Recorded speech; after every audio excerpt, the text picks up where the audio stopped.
नमस्कार दोस्तों। और बहुत बहुत स्वागत है आपका आपके अपने पसंदीदा चैनल मनीषा रिव्यू पर।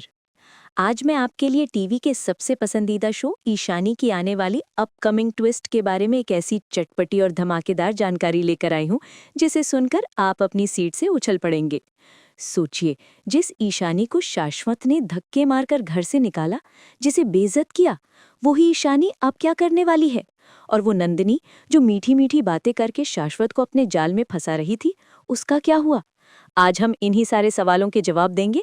और हाँ, एक ऐसा चौंकाने वाला खुलासा भी होगा जिसे सुनकर आपको यकीन नहीं होगा। तो बिना किसी देरी के चलिए शुरू करते हैं ईशानी का आज का महा एपिसोड। ये ट्विस्ट आपकी रातों की नींद उड़ा देगा, मैं गारंटी लेती हूँ। ईशानी, धोखा, तबाही और एक औरत का अदम्य साहस। दोस्तों, याद है वो दिन जब शाश्वत ने ईशानी को धक्के मारकर घर से निकाल दिया था?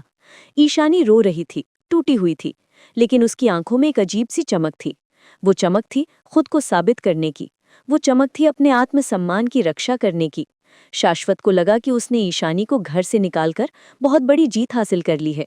उसे लगा कि उसने ईशानी को पूरी तरह से हरा दिया है, उसे कमजोर कर दिया है। लेकिन मेरे प्यारे दोस्तों, उसे क्या पता था कि ये तो उसके पतन की शुरुआत थी।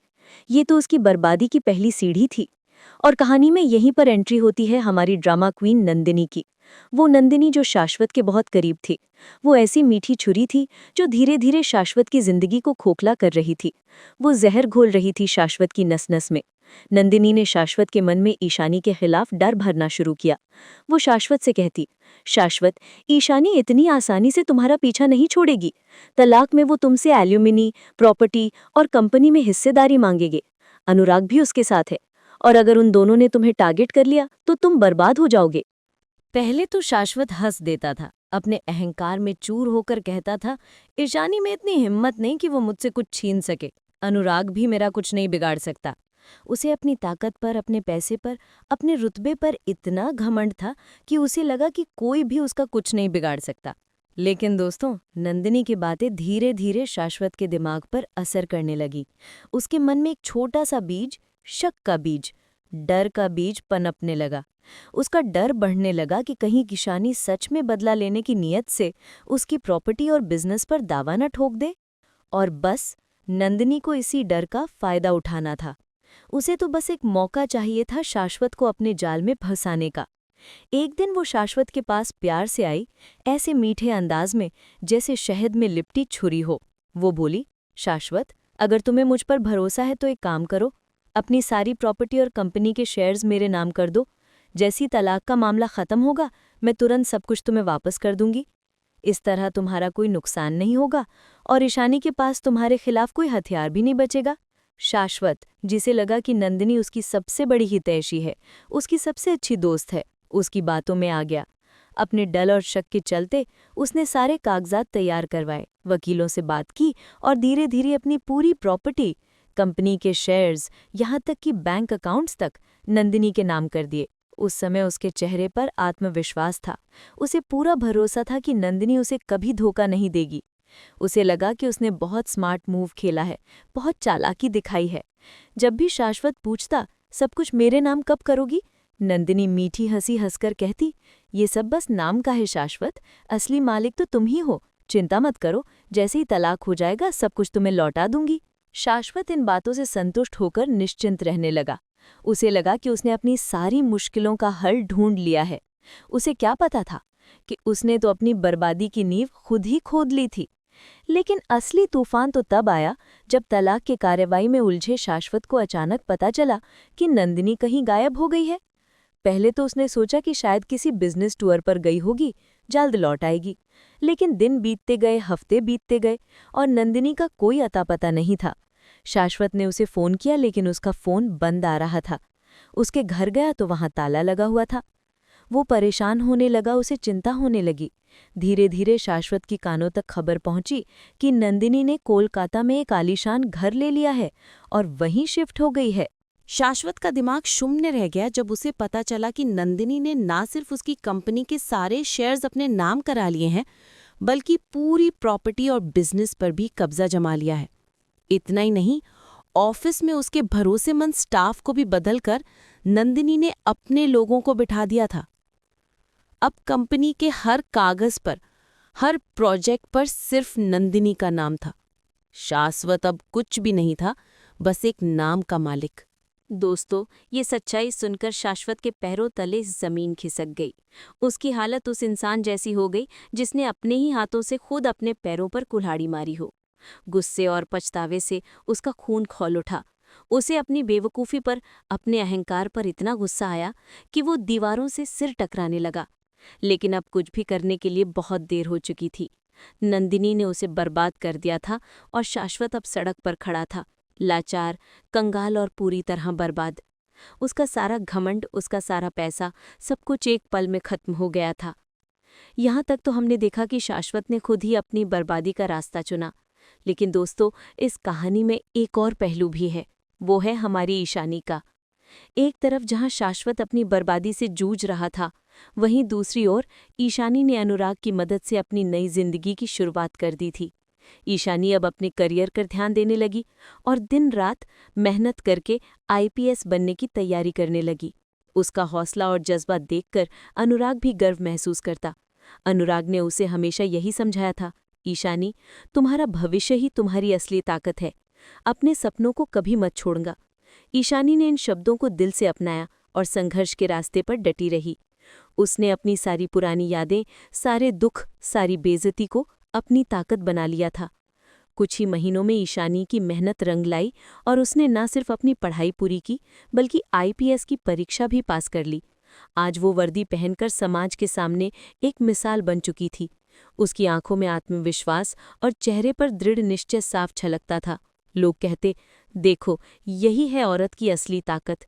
जिसे घर से निकाला गया था, उसने खुद को इतना ऊपर उठा लिया कि आज समाज उसकी मिसाल देता है। क्या ये कहानी का सबसे बड़ा ट्विस्ट नहीं है दोस्तों? एक तरफ शाश्वत की बर्बादी, धोखा और पछतावा, तो दूसरी तरफ ईशानी की मेहनत, संघर्ष और जीत की गूंज। यही कहानी का सबसे बड़ा मोड़ था, जहां इंसान अपने कर्मों से तय करता है कि उसका अंजाम क्या होगा। शाश्वत को उसके कर्मों का फल मिल रहा था और ईशानी अपने कर्मों से अपना भाग्य खुद गढ़ रही थी। लेकिन दोस्तों, कहानी अभी खत्म नहीं हुई है। ईशानी की जिंदगी में एक और बहुत बड़ा तूफान आया, जिसने उसकी जिंदगी को पूरी तरह से हिलाकर रख दिया था। घर छोड़ते ही ईशानी की जिंदगी ने ऐसी करवट ली जिसकी उसने कभी कल्पना भी नहीं की थी। उसका आत्मसम्मान उसे मजबूर कर चुका था कि अब वो उस घर में और एक पल भी नहीं रह सकती जहां उसे सिर्फ ताने और बेइज्जती मिल रही थी। शाश्वत के गुस्से ने उसकी उम्मीदें तोड़ दी और जब उसने सरेआम उसका सामान उठाकर बाहर फेंक दिया तो ईशानी का दिल टूटकर बिखर गया। उसकी आंखों में आंसू थे, पर होठों पर एक अजीब सी हिम्मत। वो जानती थी कि अब उसे अकेले ही इस सफ़र को तय करना होगा, पर सवाल ये था कि वो जाएगी तो कहाँ। उसके कदम लड़खड़ा रहे थे, पर उसकी आत्मा कह रही थी कि अब और सहना नामुमकिन है। ये दर्द, ये अपमान, अब और नहीं। इसी बीच अनुराग का मन भी बेचैन था।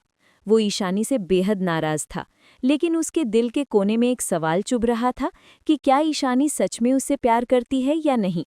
उसने ठान लिया था कि वो आखिरी बार ईशानी से ये सवाल पूछेगा और अगर जवाब ना मिला तो हमेशा के लिए उनकी कहानी को खत्म कर देगा। अनुराग आधी रात ईशानी के घर की ओर निकल पड़ा। रास्ते में अचानक अफरा तफरी मच गई। सड़क पर लोगों की भीड़ जमा थी और वहां एक भयानक एक्सीडेंट हो चुका था। अनुराग जब भीड़ को चीरते हुए आगे बढ़ा तो उसके पैरों तले जमीन खिसक गई। जमीन पर खून से लथपथ पड़ी लड़की कोई और नहीं बल्कि ईशानी थी। उसकी हालत देखकर अनुराग की आंखों से आंसू बह निकले। उसने बिना देर किए ईशानी को अपनी बाहों में उठाया और हॉस्पिटल की ओर भागा। उसकी सांसें तेज थीं और दिल बुरी तरह कांप रहा था। उसे डर लग रहा था, बहुत डर। हॉस्पिटल पहुंचने पर डॉक्टर ने बताया कि ईशानी के सिर पर गहरी चोट आई है और अगर हालात काबू में नहीं आए तो वो कोमा में भी जा सकती है। ये सुनकर अनुराग की दुनिया जैसे थम गई। उसकी आंखों में खून उतर आया और उसने भगवान से भी सवाल किया कि आखिर क्यों हमें मिलने का मौका तक नहीं मिला, क्यों हमारे प्यार की राह इतनी मुश्किल है। इसी बीच पीहू भी वहां पहुंच जाती है। उसे जब पता चलता है कि ईशानी का एक्सीडेंट हुआ है तो उसका गुस्सा और जलन फिर से भड़क उठती है। अस्पताल में उसने अनुराग से सवाल किया, क्या तुम्हें ईशानी की इतनी परवाह है कि पूरी रात उसके लिए जाग सकते हो? लगता है भगवान की यही मर्जी है कि वो हमारी जिंदगी से हमेशा के लिए चली जाए। ये सुनकर अनुराग का सब्र टूट जाता है। उसने गुस्से में पीहू को जोरदार थप्पड़ मार दिया और कहा कि तुम्हारी गंदी जुबान से मेरी ईशानी का नाम मत लेना।